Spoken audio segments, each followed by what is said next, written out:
Honey, we gotta move.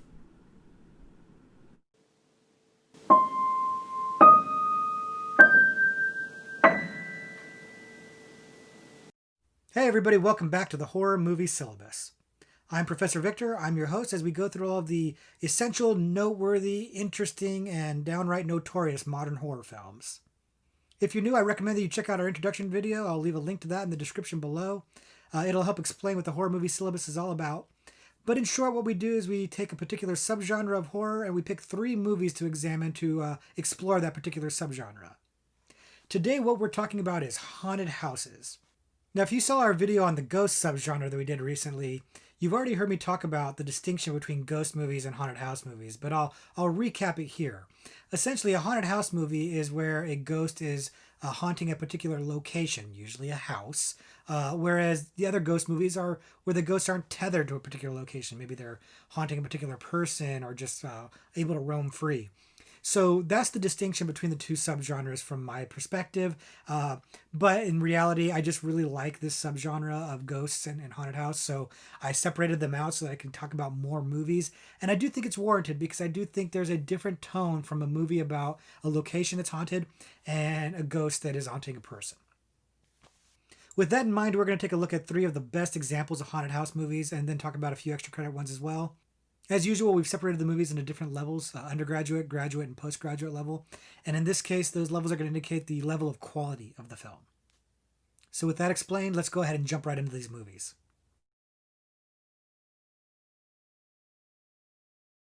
The first movie we're talking about today, our undergraduate level selection, is The Amityville Horror. Now, The Amityville Horror came out in 1979, and it's very much a notorious film. The movie, in short, is about a family that buys a house where some murders were committed and the house is haunted, and now they're being terrorized. That's the short version of the story. In reality, and I'll use the word reality loosely here, the movie is based on a book that was written about a family that bought a house where some real life murders were committed by a man named Ronald DeFeo. He killed his entire family.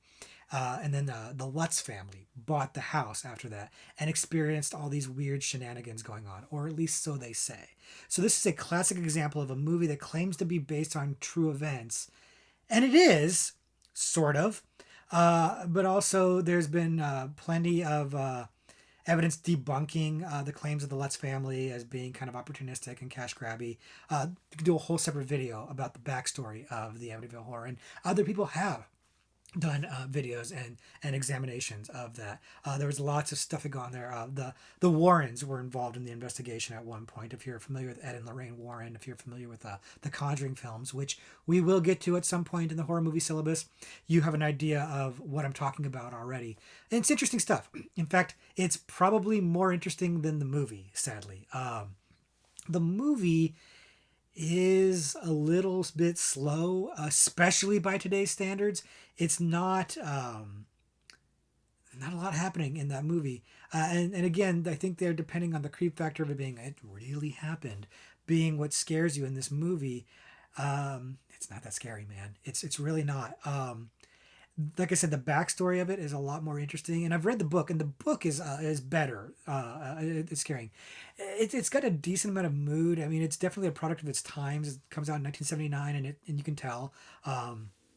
But it's by no means a bad movie. It's a well made movie, and there's a reason why it's so notorious.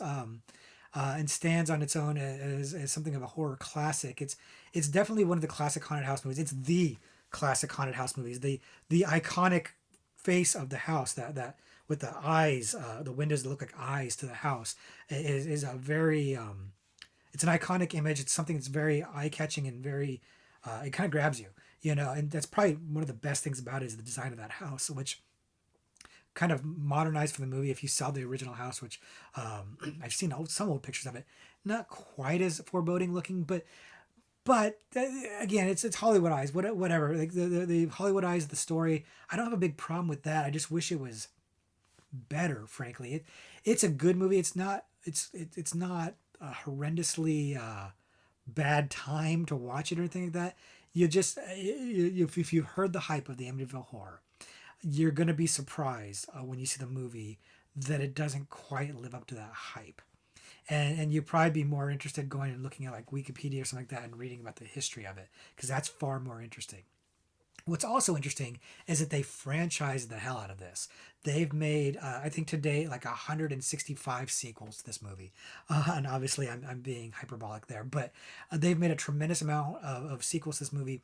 The first couple ones, which maybe had a little bit of a tie into it, and then at some point, they're just using the name for just various haunted house stories, or not even necessarily haunted house. I think there's one that's about a haunted lamp.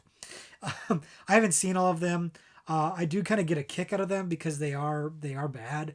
They're schlocky and terrible, and I've got a soft spot in my heart for those kind of movies. But they're not good, and you don't need to see them or anything. They're just. It's amazing to me that the brand, the Amityville brand, is strong enough to warrant this many sequels, to warrant this kind of a franchise. It actually kind of boggles the mind that there is enough of an appetite to warrant making this many movies. In fact, I think the most recent one just came out like a year or two ago, and I haven't seen it yet, but they're still making them.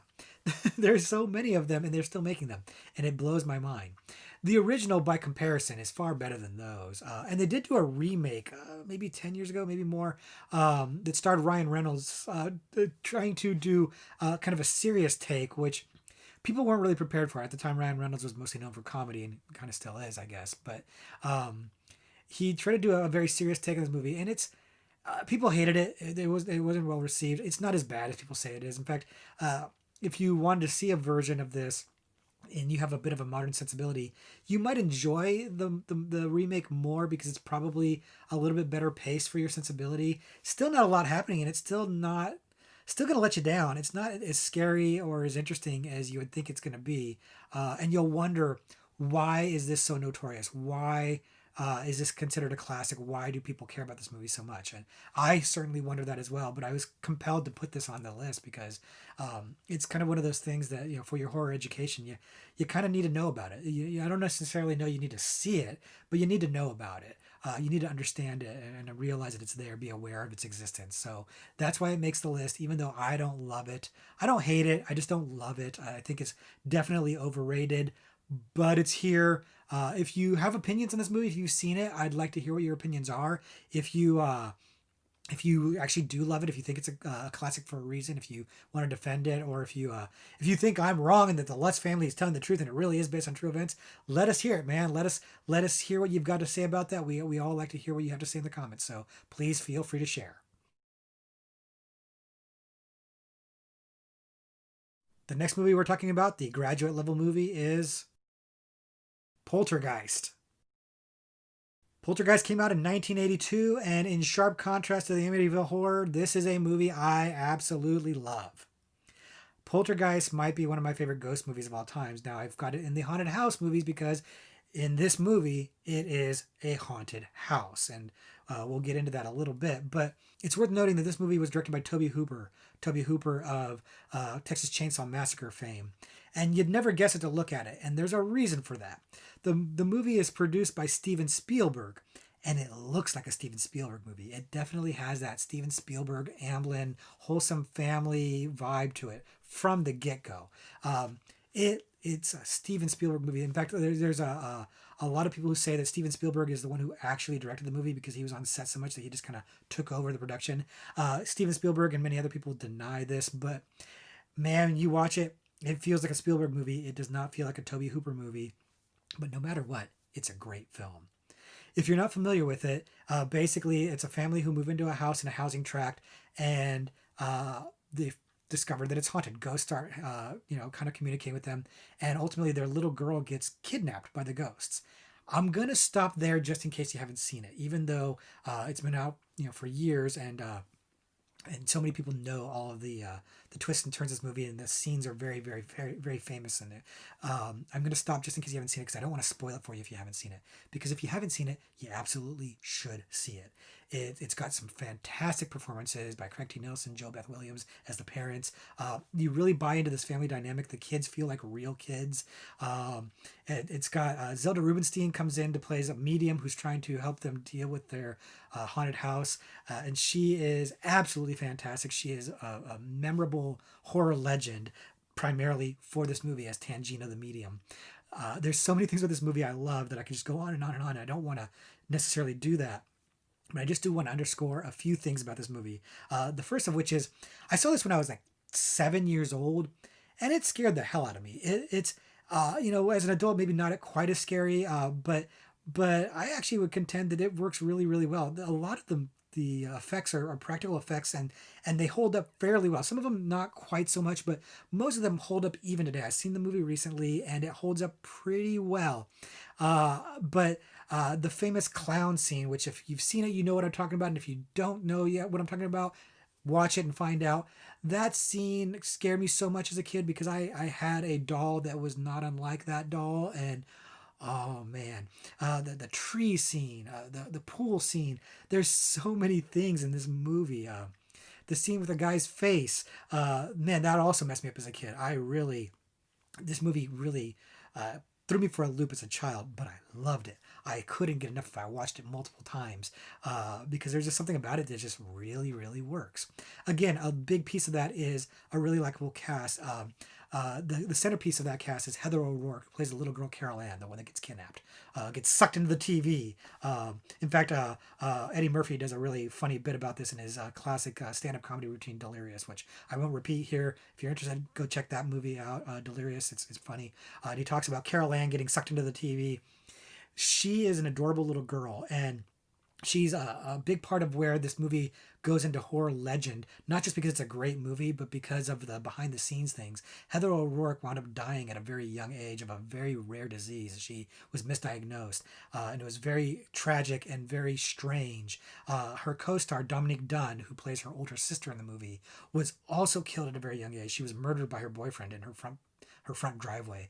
Really, really disturbing and upsetting. And it led to this idea of there being a poltergeist curse.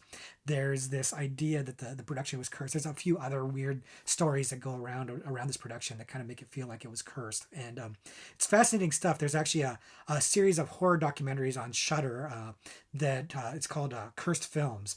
And every episode deals with a different film that's supposedly cursed. And one of them is about poltergeist. And they go into all this stuff. And it's really fascinating stuff, but it's also really, really sad. But it adds an extra layer of mystique around the film and an extra layer of creepiness or unsettlingness when you watch the movie. If you know this backstory, if you know about the fates of these actors, watching them on the screen, it gives it's kind of eerie. It's a little more unsettling.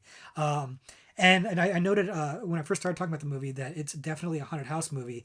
To explain too much of why that's the case would maybe spoil the ending a bit, and I don't really want to do that. But there are a couple sequels to the movie that go away from the haunted house aspect to it and go more into just a straight ghost story, or really kind of following the haunting of Carol Ann's character. That it's not quite so clear cut a haunted house movie. But for the first one, it's definitely for sure a haunted house, and when you see it and you see the ending, you'll definitely agree with me on that. And this is also another movie that there's a blurring of the line between ghosts and demons on this one. Most people call it a ghost movie or a haunted house movie, so that's why it's here. It's not going to go into the demon section. It's going into the haunted house subgenre, and it is for a reason. There's also a remake that came out a couple years ago starring Sam Rockwell, who I think is fantastic. Unfortunately, the movie is not fantastic. It's not a bad movie. People acted like it was like the worst thing that they've ever seen. And I think that's a gross overreaction to it. It's just, they didn't really do much of anything interesting with it. They kind of tied in the housing crisis of the time into it, but they just didn't really bring anything new to the table. And since the original holds up so well, just see the original. If you haven't seen the original, I can't praise it enough. I think it's a great blend of charming family drama and actual genuine horror, creepy vibes, creepy scares, some great jump scares in there, some great visuals, fantastic cast, extremely well directed, or ghost directed by Steven Spielberg, ostensibly really supposed to be Toby Hooper, but no matter what, it's incredibly well made, it's incredibly well acted, and it's a blast of a movie. You absolutely, positively need to see Poltergeist if you haven't seen it, because it's awesome. And the final movie we're talking about today, our postgraduate level movie, is The Others. Now, The Others comes out in 2001, and it is absolutely brilliant. an incredible piece of filmmaking.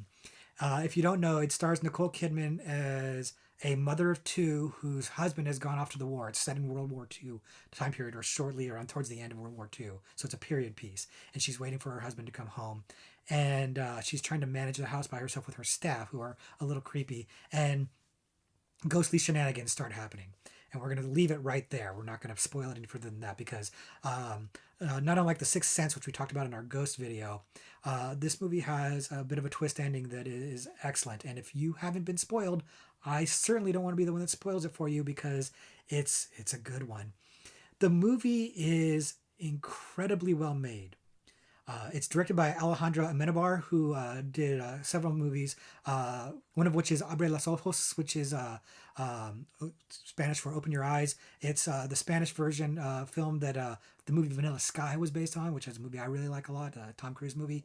And the original Spanish version is brilliant. He's a very good director, a very good visual director. He's great at setting a mood, and this movie is dripping with mood. It's such a classic haunted house movie that it's just so creepy with these wonderful visuals of the shadows coming into play and you know the eye kind of playing tricks on you and stuff, and it's got this ghostly mystery going on that is absolutely captivating. It all comes together so nicely too, and it's anchored by excellent performances, especially Nicole Kidman. I've mentioned her before on the channel. She's brilliant. She always brings it, and she holds this movie together so well. She's the center of it, and she's so good in this movie. But everybody's good in the movie, and it's just so expertly crafted and well put together that you definitely you can get lost in this movie. Like the period piece, the costumes, the set design, the lighting, everything is coming together so nicely to set the mood and give you that creepy atmosphere, and it pays off. Again, one of those movies that maybe the modern audience might feel is a little slow because there's not things jumping at you saying boo all the time. But I don't think so. I think that this movie holds up super well for anybody, especially because, again, it pays off so well that it's such a satisfying ride. It's so well made. I'm saying kind of the same things over and over again because I don't want to give too much away. I don't want to spoil the movie for you. I don't want to diminish the experience for you. I'm setting the bar high. I realize that I'm kind of saying like, oh, it's really, really great, because it is. I think it'll stand up to that. I'm gonna get your expectations high. I'm gonna get you excited to watch this movie if you haven't seen it because I'm that confident that it's gonna be great and that you're gonna love it. If you have seen it already, I'd like to know what you think about it because I'm pretty effusive about it, and everybody I've ever talked to about it is pretty effusive about it too. It's surprisingly not as well known as you would think, considering it's got a big star, it's a big release. I don't think it's an obscure movie by any stretch of the imagination, but everybody who's seen it loves it. When you're talking about haunted house movies, this movie comes up in the conversation for sure, but it's not as well known as, say, The Sixth Sense, for example, or Poltergeist, for that matter. So there's a possibility that maybe you haven't seen it, maybe you haven't even heard about it, and if so, great. Check it out. Let us know what you think. I really want to know what that experience is like for you because I like the idea of trying to revisit that experience through your eyes. I would very much appreciate hearing what your thoughts are on it.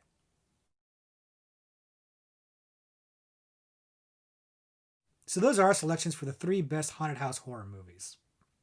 But as usual, we want to give you a few extra credit movies in case you like this subgenre. I do, and I think you should as well.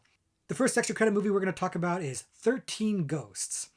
Now, 13 Ghosts came out about 20 years ago, and it's a remake of a 1960 film of the same name. And it is a kind of a guilty pleasure of mine, but it's a guilty pleasure of a lot of people. And I think it's because that movie is a lot more fun than people expected it to be.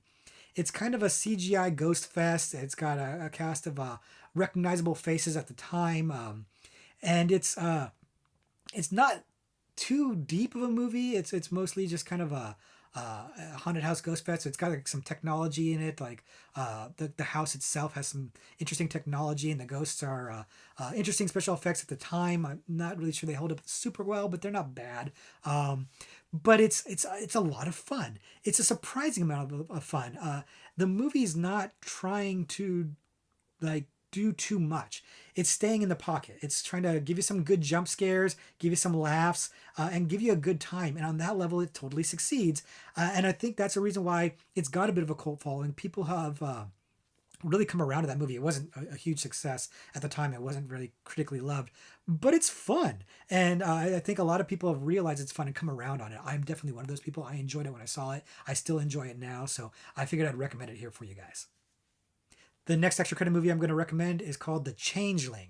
Now, The Changeling came out in the 1980s and it stars legendary actor George C. Scott as I think he's a composer who rents out a house that turns out to be haunted, a mansion that turns out to be haunted.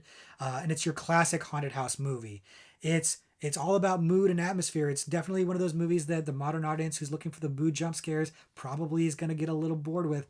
But if you like a good slow burn, if you like a good mood piece, a creepy classic haunted house movie with rocking chairs that are moving and things like that, this movie's going to definitely work for you.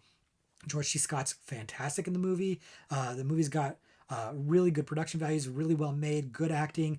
It should be a bigger classic. It should be something that is better known, but the people who are familiar with it love it, and for good reason. I really thought about putting this on the horror movie syllabus proper, and the reason why it got edged out is because it doesn't have a big enough reputation, unfortunately, as opposed to the other movies. It's way better than Amityville Horror, but Amityville Horror is much more well known. But it's great. It's a really, really good movie. If you like the haunted house subgenre, if you like creepy movies, this is one. This is a great one for you to check out. And because it's lesser known, there's a good chance you haven't seen it. So hopefully it's new to you and you get a chance to check it out because it's wonderful. Definitely check it out and let us know what you think. And the last extra credit movie I'm going to mention today is The Innkeepers. Now, if you saw my Halloween recommendation movies, this is one of the ones that I recommended on there.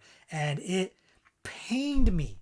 It pained me not to put this on the horror movie syllabus because I absolutely love this movie. It's one of my favorite haunted house movies, or in this case, haunted inn movies. And I absolutely love it. It's directed by Ty West, who is a brilliant horror director. We'll probably be talking about, well, definitely going to be talking about him in the horror movie syllabus more. I'm tempted to actually do a Ty West video. That's how much I like his movies.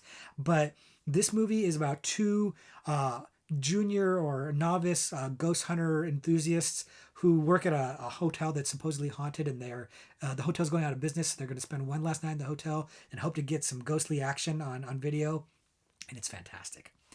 The two leads are extremely likable. The movie is just wonderfully creepy and just guys, all the best things you would expect from the haunted house subgenre. You know, all the nice creepy atmosphere and mood.